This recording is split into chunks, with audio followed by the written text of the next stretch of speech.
Hər kəsə yenidən salamlar. Bura qədər biz xəlifə sözünün bəşəriyyətə aid olduğunu və mələklərin haqlı sualını müzakirə etdik. Lakin mövzunu bağlamağa tələsməyək. Şiə debatçıların bu ayə ilə bağlı irəli sürdükləri çox spesifik bir qrammatika iddiası var. Bəli, keçən hissənin sonunda mənə cəil sözündən bəhs etmişdin. Mən bərqərar edəcəyəm kəlməsindən. Onlar qrammatik olaraq nə iddia edirlər ki? Ərəb dilində cəil sözü ismi faildir, yəni feili sifət formasıdır. Onlar deyirlər ki, ərəb qrammatikasında ismi fail hər zaman davamiyyət, yəni sürəklilik bildirir. Yəni Allah, mən təyin edəcəyəm deyəndə, əslində demək istəyir ki, mən qiyamətə qədər davamlı olaraq yer üzündə xəlifələr, yəni məsum imamlar təyin edəcəyəm. Düzünü desəm, ilk baxışdan ərəb dilini bilməyən birinə çox inandırıcı və elmi səslənir. Yəni, cümlənin quruluşundan davamlı bir proses nəticəsi çıxarırlar. Bəs lüğət və təhsil alimləri bu qaydanı mütləq bir qanun kimi qəbul edirlərmi? Qətiyyən. Bu sadəcə öz etiqadlarını ayəyə sıxışdırmaq üçün uydurulmuş qrammatik bir şişirtmədir. Özdə qəribədir ki, klassik şiə təfsirlərinin heç birində bu cür davamiyyət iddiası yoxdur.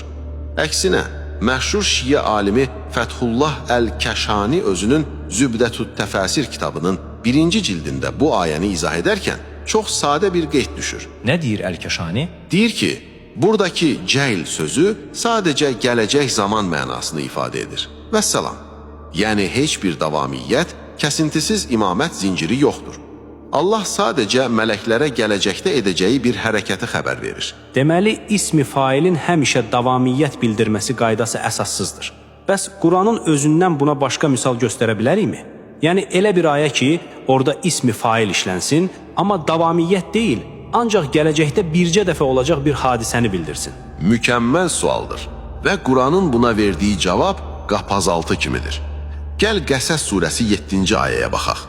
Allah Teala Musanın anasına vəhy edir ki, uşağı suya at, qorxma. Çünki biz onu sənə qaytaracaq və onu elçilərimizdən biri edəcəyik. Çünki biz onu sənə qaytaracaq və onu elçilərimizdən biri edəcəyik. Hər iki söz ismi faildir. Həm qaytaracaq, həm də edəcəyik. Ay sağ ol. İndi gəl o debatçıların məntiqini bu ayəyə tətbiq edək. Əgər ismi fail davamiyyət bildirirsə, onda belə çıxır ki, Allah Musanı anasına davamlı olaraq qaytarır və onu davamlı olaraq elçi təyin edir. Təbii ki, yox. Bu qeyri-mümkündür və mənası absurddur. Musanın anasına qayıtması da, elçi olması da gələcəkdə baş verən bir dəfəlik hadisələri idi. Çox sarsıdıcı bir məntiqdir. Eyni cəhil kəlməsi Qəsəs surəsində işlənəndə sırf gələcək zaman olur.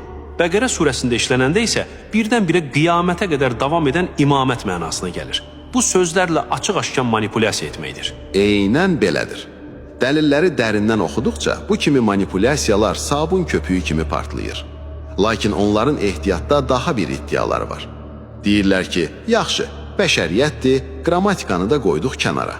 Bəs Allah ayədə özü, mən təyin edəcəyəm demirmi?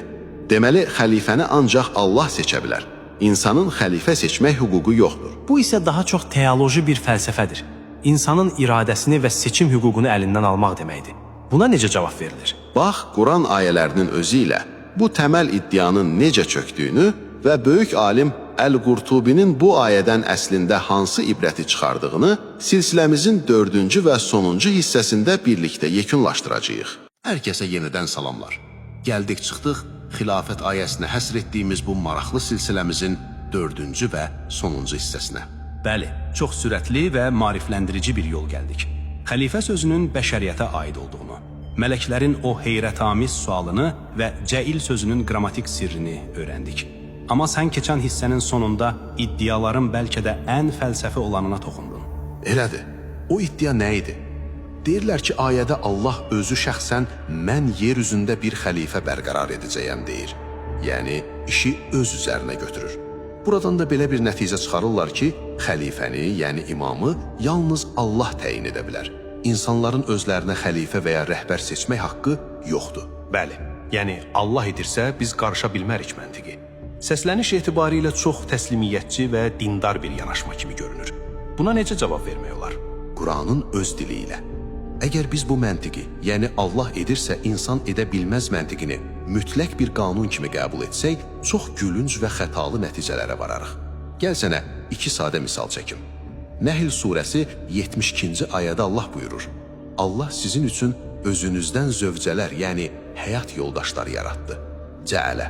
Ayədə yenə cəələ feili var. Bəli, indi bu ayəyə baxıb deyə bilərikmi ki, zövcələri Allah yaradır və təyin edir. Ona görə də insanın özünə həyat yoldaşı seçməsi haramdır? Təbii ki, yox. Hər kəs öz həyat yoldaşını, zövcəsini özü seçir. Allahın bir şey etməsi insanın o sahədəki iradəsini və seçim hüququnu əlindən almır. Doğrudan da çox sadə və məhvedici bir misaldır. Başqa belə ayə də var? Əlbəttə. Məryəm surəsi 7-ci ayəyə baxaq. Allah Zəkəriyya peyğəmbərə xitab edərək deyir: Ey Zəkəriyya, biz səni Yəhya adlı bir oğulla müjdələyirik. Bundan əvvəl bu adı heç kimə verməmişik. Allah özü ad qoyur. İndi buradan belə bir hökm çıxara bilərikmi ki, insanların öz övladlarına ad qoyması haramdır, adları ancaq Allah təyin etməlidir? Xeyr, əlbəttə ki, məntiqsizlik olar. Ay sağ ol. Deməli, Allahın mən xəlifə bərqərar edəcəyəm deməsi insanların da şura ilə, məşvərətlə özlərinə xəlifə və ya rəhbər seçməsinin qadağan olması demək deyil. Bu sadəcə Allahın bəşəriyyəti yer üzünə hakim qılması senarisinin elanıdır. Çox aydın oldu. Bəs əhli sünnə alimləri, məsələn, məşhur təfsirçilər bu ayəyə necə baxırlar? Onlar bu ayədən siyasi və ya idarəçiliklə bağlı heç nə çıxarmırlar? Çıxarırlar, həm də necə? Lakin məsum imamın göydən təyinatı kimi yox, cəmiyyətin bir rəhbərə olan təbii ehtiyacı kimi. Məsələn, böyük müfəssir Əl-Qurtubi özünün Əl-Camili Əhkamil Qur'an kitabının 1-ci cildində bu ayəni şərh edərkən çox möhtəşəm bir yekun vurur. Nə yazır Əl-Qurtubi? O deyir ki, bu ayə bir imam və xəlifənin təyin olunmasının əsasını təşkil edir. Ümmətin birliyi təmin olunsun və hökmlər icra olunsun deyə ona itayət olunmalıdır. Xəlifənin təyin olunması vacibdir. Çünki onsuz cəmiyyətdə qənimətlər bölünməz, ədalət bərpa olunmaz, hədd cəzaları tətbiq olunmaz. Yəni, Əl-Qurtubi demək istəyir ki, ayə bizə bir idarəçilik institutunun, dövlət başçısının vacibliyini öyrədir. Bu başçı isə məsum olmaq məcburiyyətində deyil, sadəcə ədaləti qoruyan, ümməti bir yerdə tutan bir xəlifədir. Tamamilə belə və o xəlifəni müsəlmanlar şura ilə, öz iradələri ilə seçə bilərlər. Mələklər qan töküləcəyindən narahat idilər.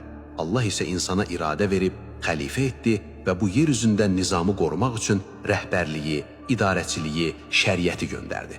Həqiqətən də hər şey öz təbii, məntiqi yerinə oturdu. Xəlifə tək bir fərd yox, bəşəriyyətdir. Mələklər o bəşəriyyətin xəta potensialını gördülər.